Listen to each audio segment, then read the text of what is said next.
নমস্কার, আজও একটা অঙ্ক নিয়ে অঙ্কটা বলা আছে 12 মিটার দৈর্ঘ্য, 9 মিটার প্রস্থ, 8 মিটার উচ্চতা বিশিষ্ট ঘরের মধ্যে সবচেয়ে বড় মাপের যে বাঁশ রাখা যাবে তার দৈর্ঘ্য কত? উত্তর হবে 17 মিটার।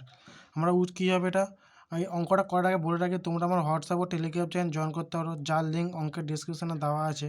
সেখানে প্র্যাকটিস টেস্ট ও মক টেস্ট দেওয়া হয়। এখানে কি আমরা কর্ণ, এটা ঘর মানে তার দৈর্ঘ্য, প্রস্থ এবং উচ্চতা থাকে।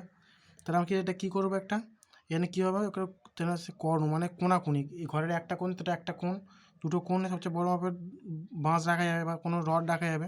তাই কী করবো আমরা, এটা কী করবো, এর কর্ণ বের করবো ঘরের। তাই কী করবো, এর সূত্র কি, রুট ওভার দৈর্ঘ্য স্কোয়ার প্রস্থ স্কোয়ার উচ্চতা স্কোয়ার।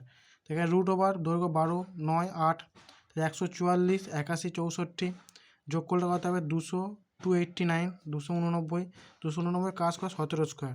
তাহলে দুটো 17 গুণ করলে তো একটা 17-র জন্য একটা রুট উঠে যাবে, তো কত হবে 17।